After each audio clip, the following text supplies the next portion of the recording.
when you overcome obstacles, when you have some discipline and some effort and you fight for what you're looking for what you want, for your dreams, the whole experience becomes enriching and alive.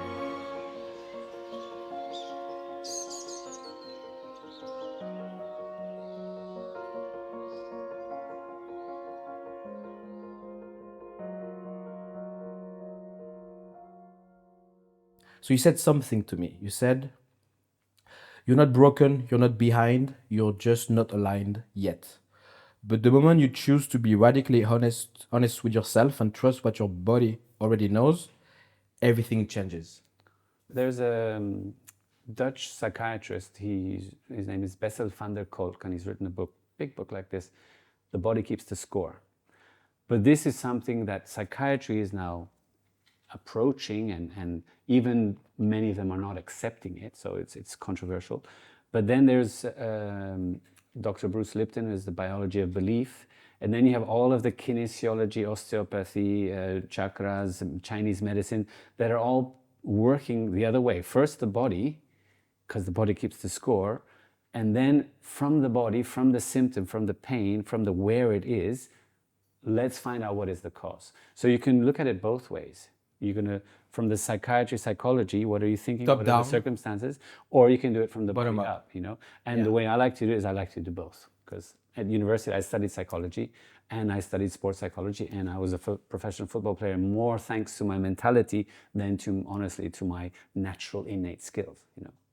I was a student learner, hard worker in football, not a automatic, you know, phenomenon. Okay. And so you told me that you travel a lot through Asia, especially, and you do love Thailand and Thai food, right?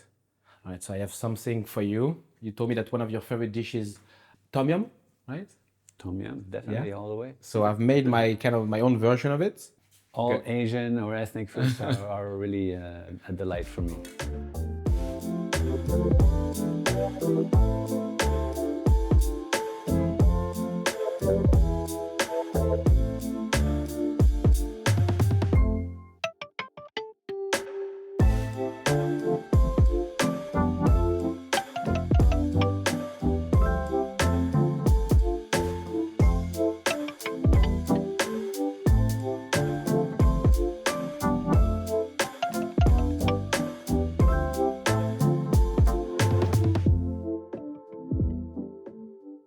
Do we have to speak Thai now? I have to say Kop Hung Kap, and How do you say that in Thai?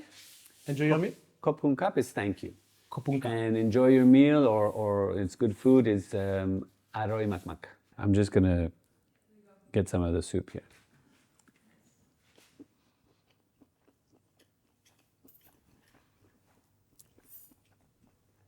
C'est bon, dis donc. Merci. The most important for me is the soup. Do you like the soup? If it's not spicy enough, I have some spicy oil for you, okay? No, it has a nice balance. It's balanced? Spice to it, yeah.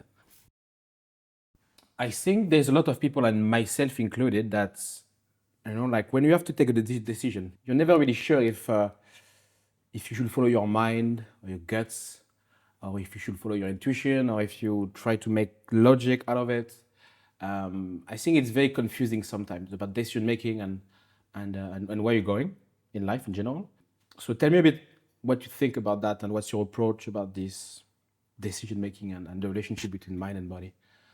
So if we have a definition of what is thinking, thinking is basically using old information to decide on a new situation. Mm-hmm. So it's like, in the past this worked, this is a new, let me see if this works. So basically, essentially, it's guessing.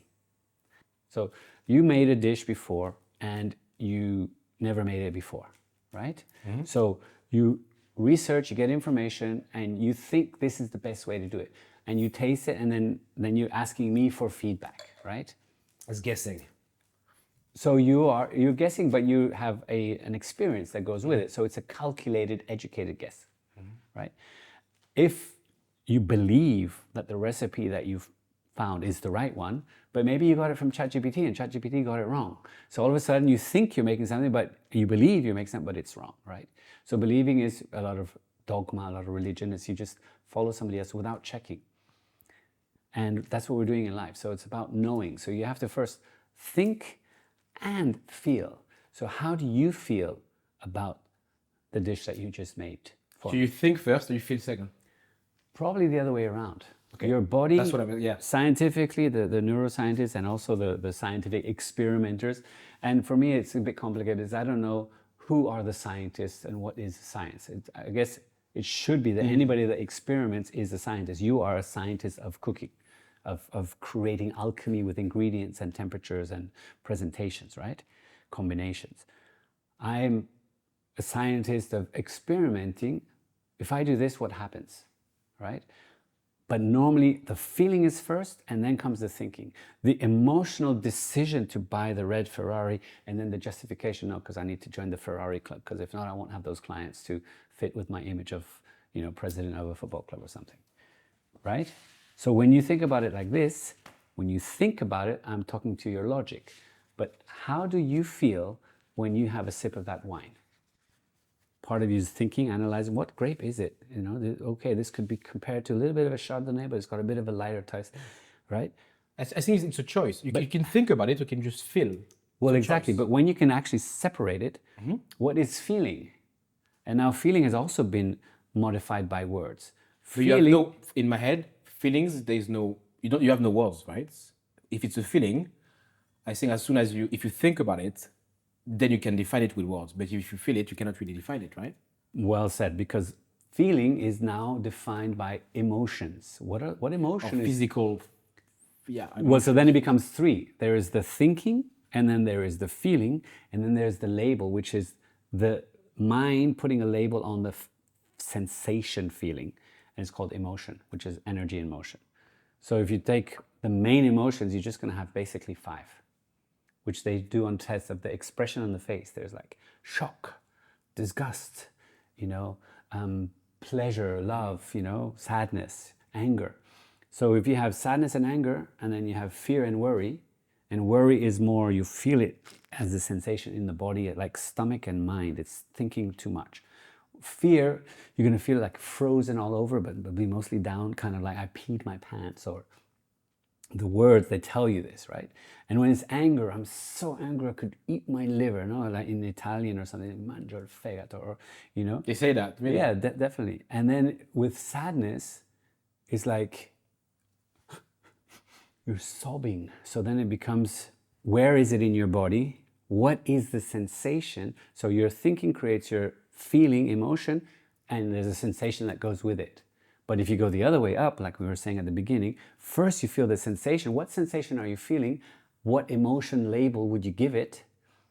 It means that your mind is somewhere else. And the neuroscientists say we've got 60, 70, 80,000 thoughts per day that are unconscious, mostly negative. So if you're conscious, like when you're cooking, if I'm talking to you and you're cooking, can you do 2 things at once? We're men, probably not. So we have to focus on one at once. I can, but it won't be as good. Right, multitasking has been, proven to be not as efficient as monotasking, as concentration, as focus. And remember before you said we're not broken, we're not damaged, we're not incomplete. But to be complete is to be aligned, is to be coherent. What you think, what you say, what you feel, and what you do, they're all in alignment. And it's kind of like all centered. So I'm centered, I'm conscious, I'm present right here, right now. I'm curious, I'm confident, I'm connected, I'm clear, I'm calm, I'm all the C's right down the center. I'm here now. And that one is love and calm and peace and compassion, right? So when it's this way, you say, okay, am I present? Yes.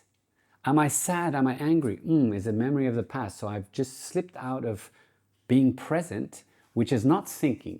It's a state of being. So when I'm thinking, I'm either in the past, in the present, unless I'm focusing on something right here, right now. Okay. Does that help? Yeah, but just to make it really, really clear,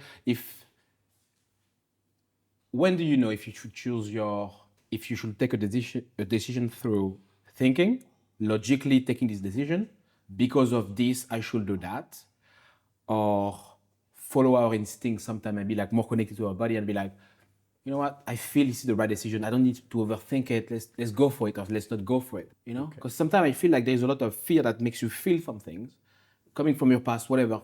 something happened in the past that makes you feel a feeling of I shouldn't, or maybe it's a no, when actually if you pass through that and be like, let's go behind that feeling and see like, it's actually not that bad, or it's pretty good.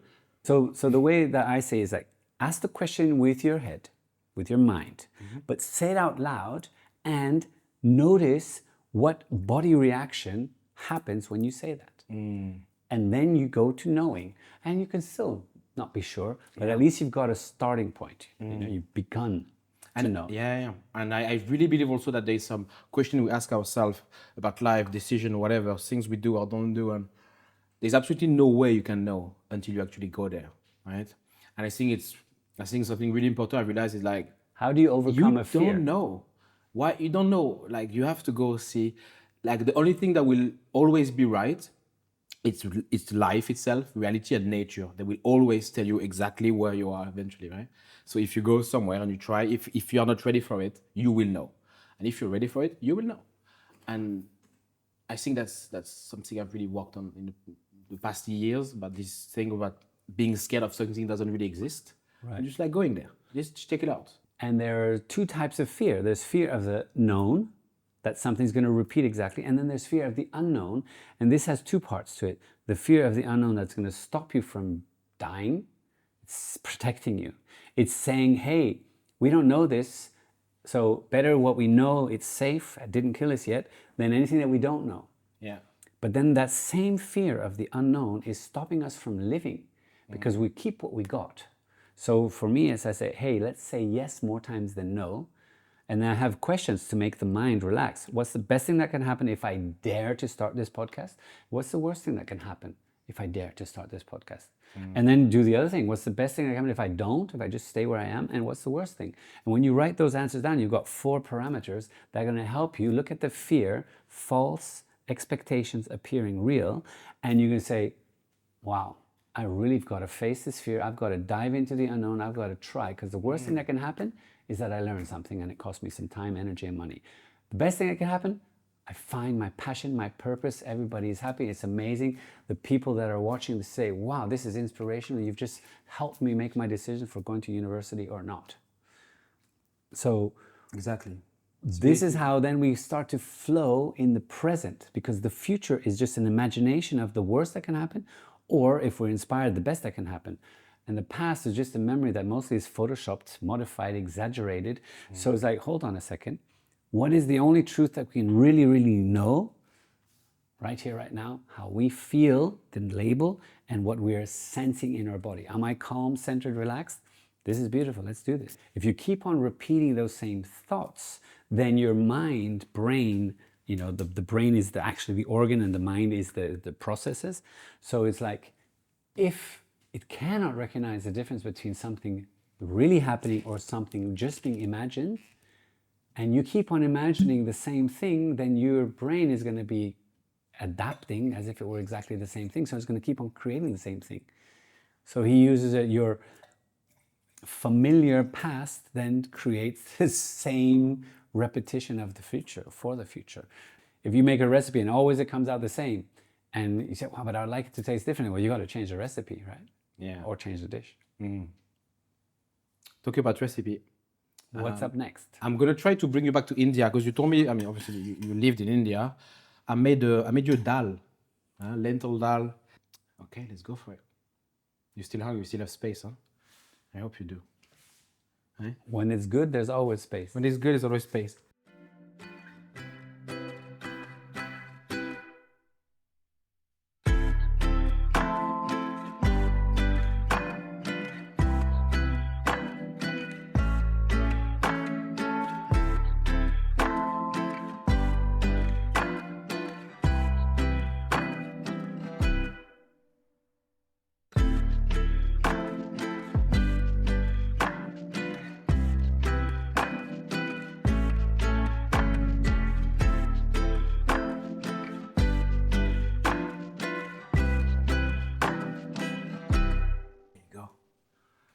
So that's confit duck leg dal, right? On the side you have confit duck leg.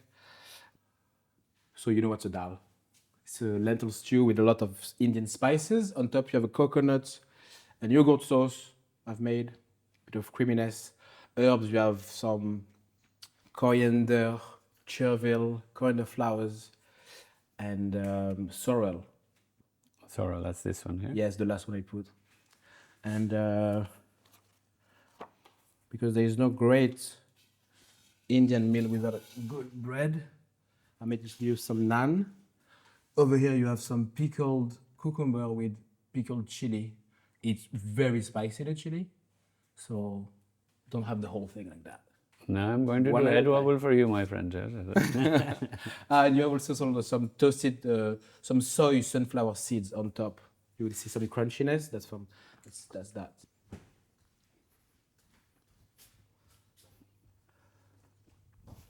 I love the combination with the duck. Yeah. Yeah, so duck and lentils. Confit duck and lentils is very French.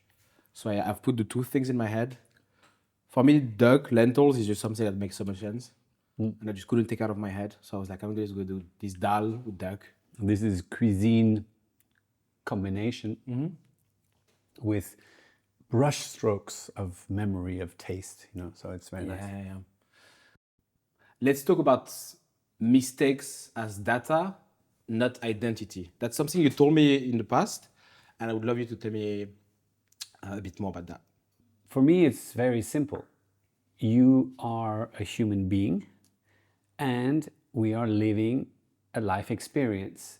And today is the first today, and also the last today. Whether it's the 13th of October of 2025 or the 18th or the 25th, it's going to be the first time anybody's ever been here and the last time. So that means that whatever is happening, whatever you do, it's not a definition of who you are. You are a human being. You are a soul in a body. But it is teaching you about doing. So use it as information to learn, like Mr. Lightbulb guy, right? Mr. Bell.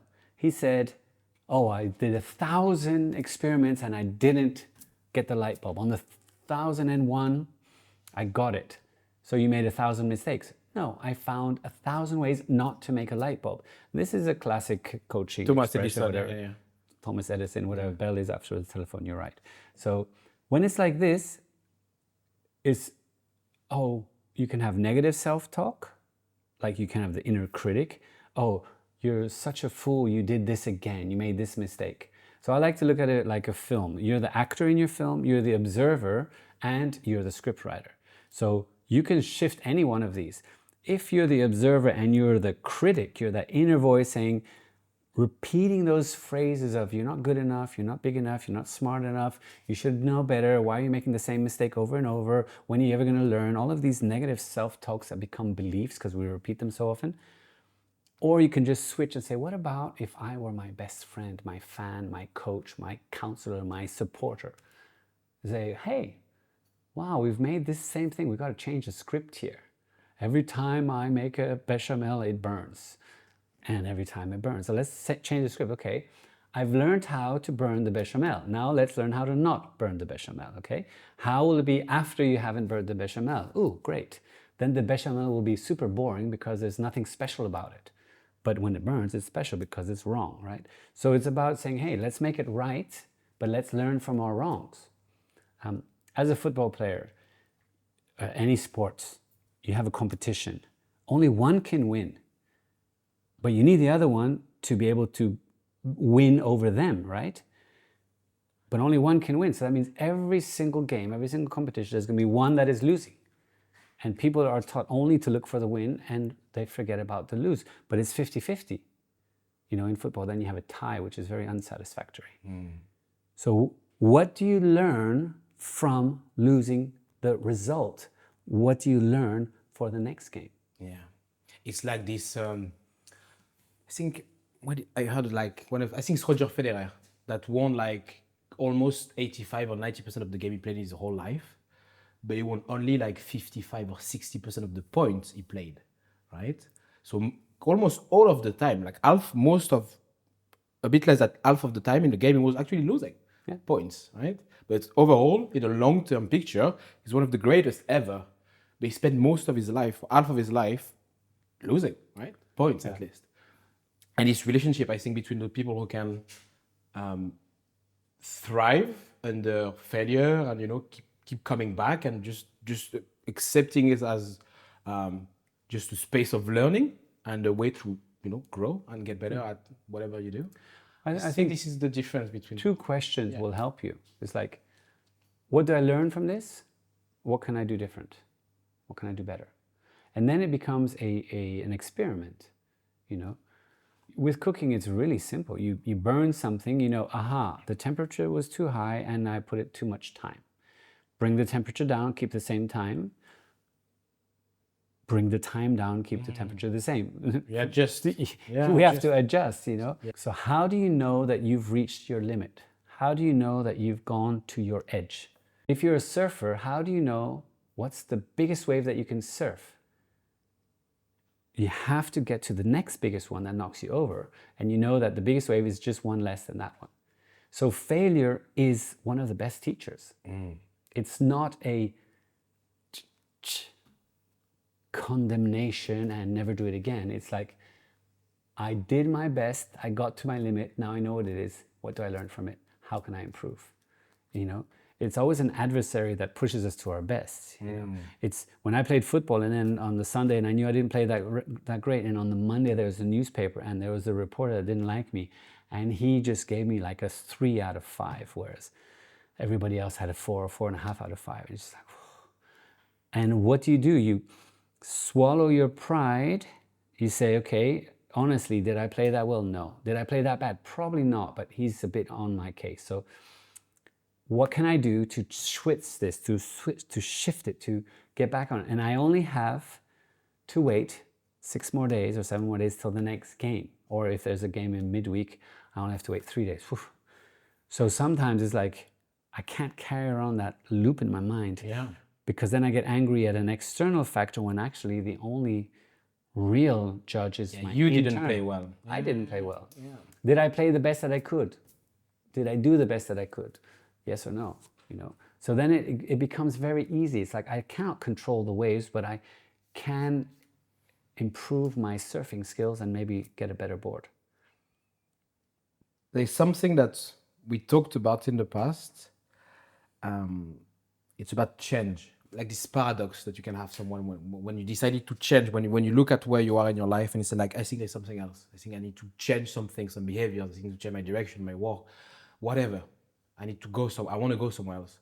And this resistance that you can feel, first of all, internally, because like in order to get somewhere else, you need to become someone else kind of and change the way you do things, think about things. So internal change and external change when you have the world looking at you as you used to be, right?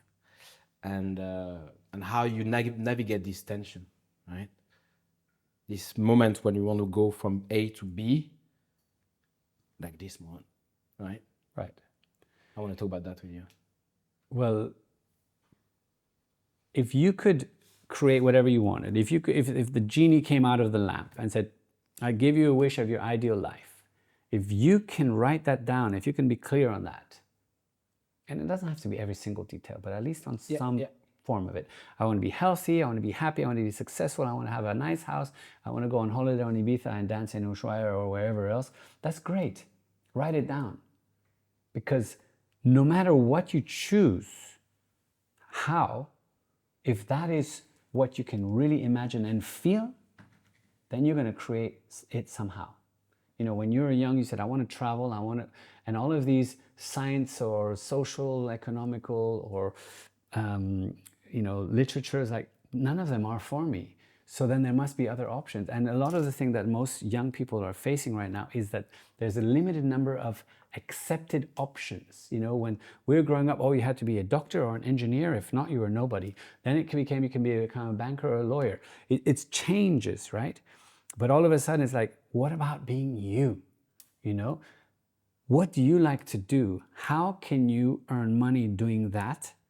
The Japanese, they have the ikigai. Mm-hmm. So it's like, it's about putting the questions to yourself or somebody else putting the questions to you, but it's the quality of the questions.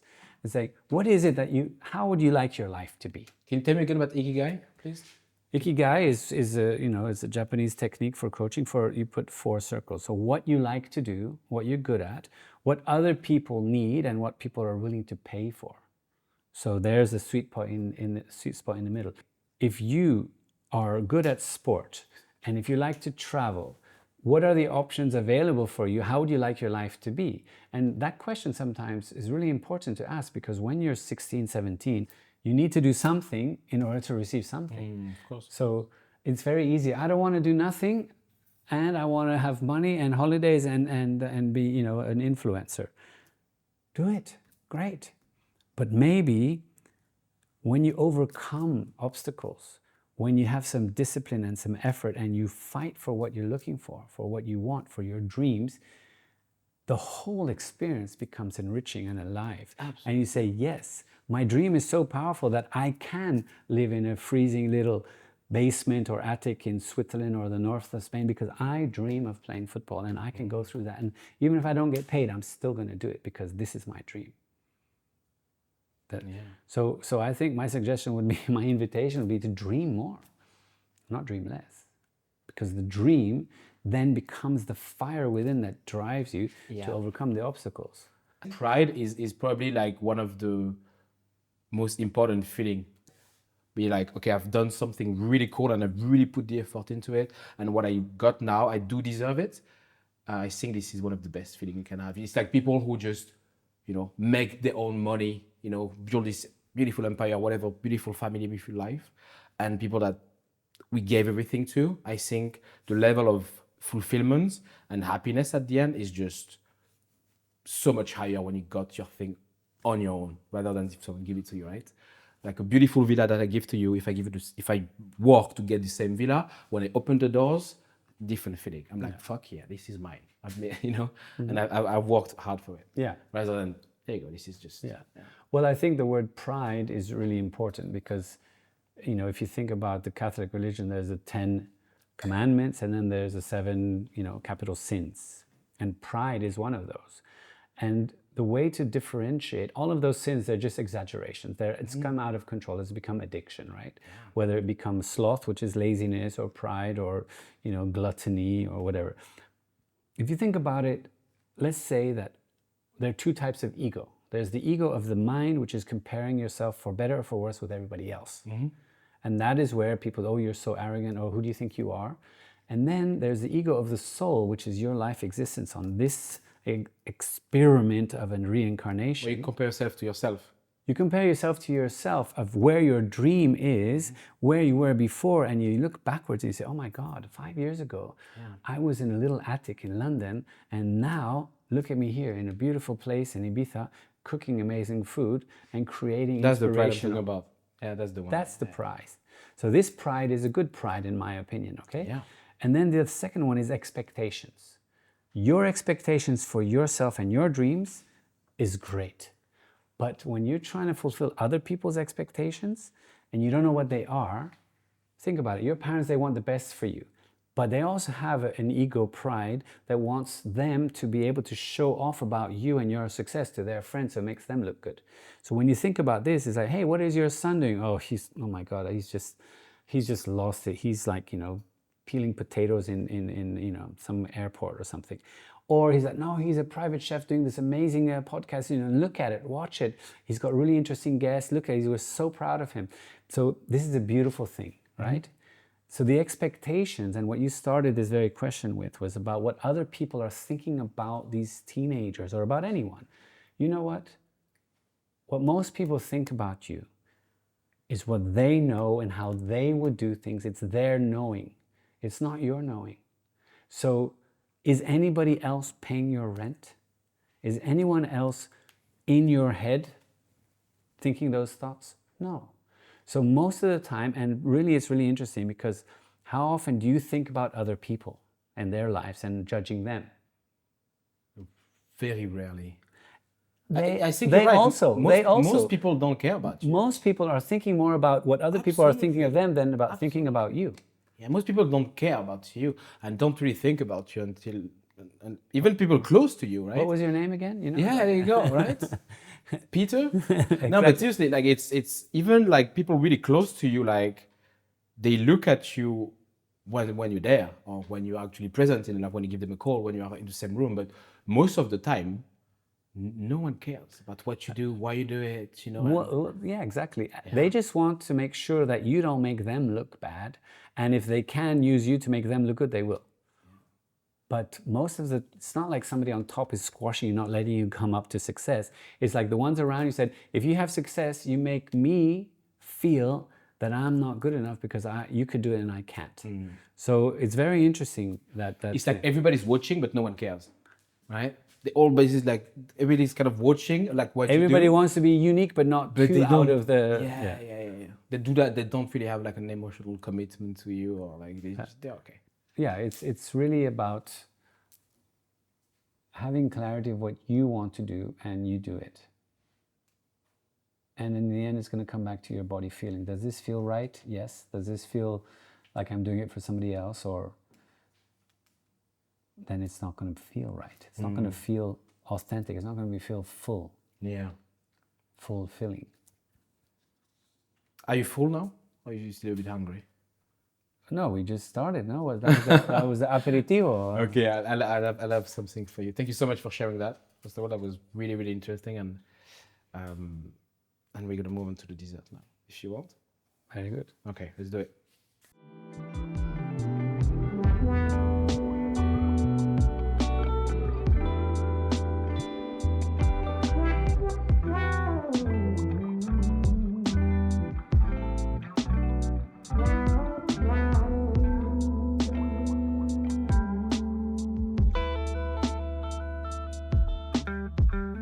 So I can ask something like this, something as simple as this. I'll take this sugar and I'll put it against my body, and I will say to my body, hey body, should I have some of this sugar?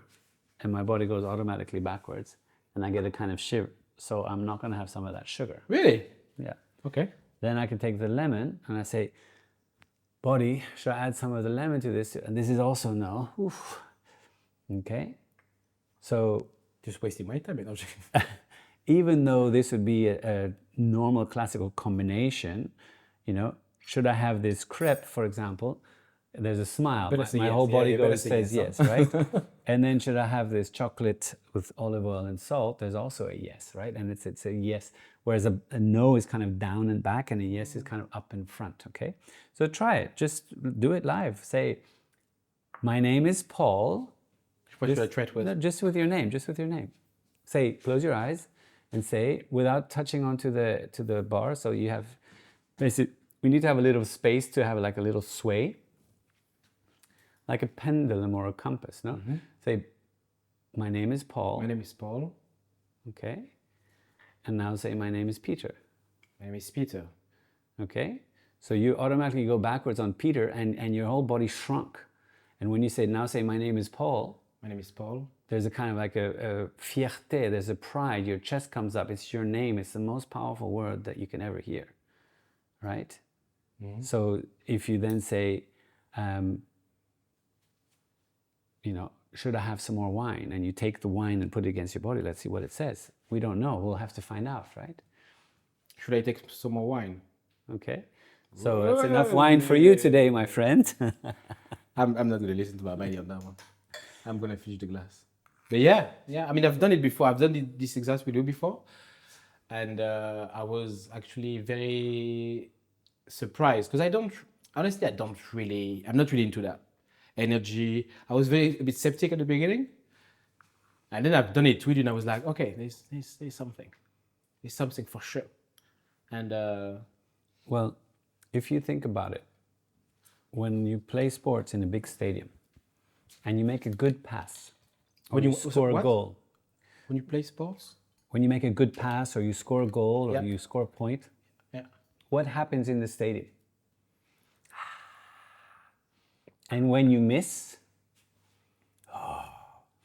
and that energy change, when you have thousands of people around you, you can affect you right away. That's why in most betting, the home team always has an advantage because there's an extra energy going to support, okay? So when you know this, I'm not saying something that is woo-woo, crazy, hippie stuff.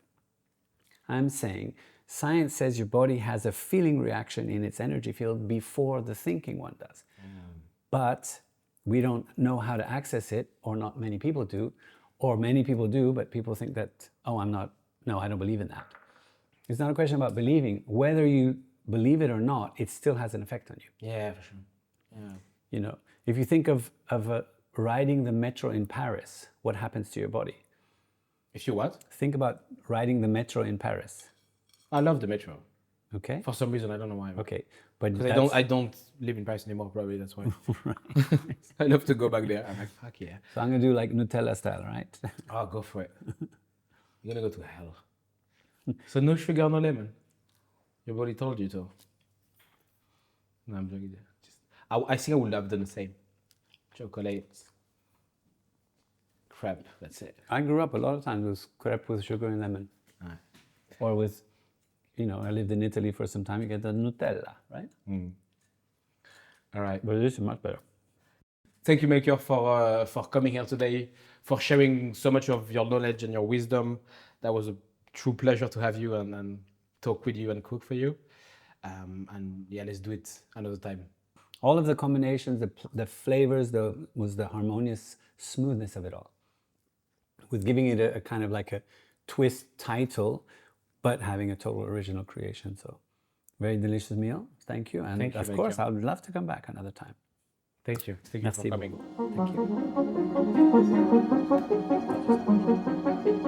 Thank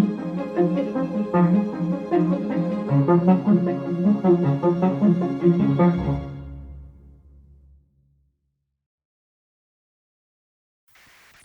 Scene 2, take 1. Yeah, you technically say Mark. Can I do it again? Yes, next time. It's okay.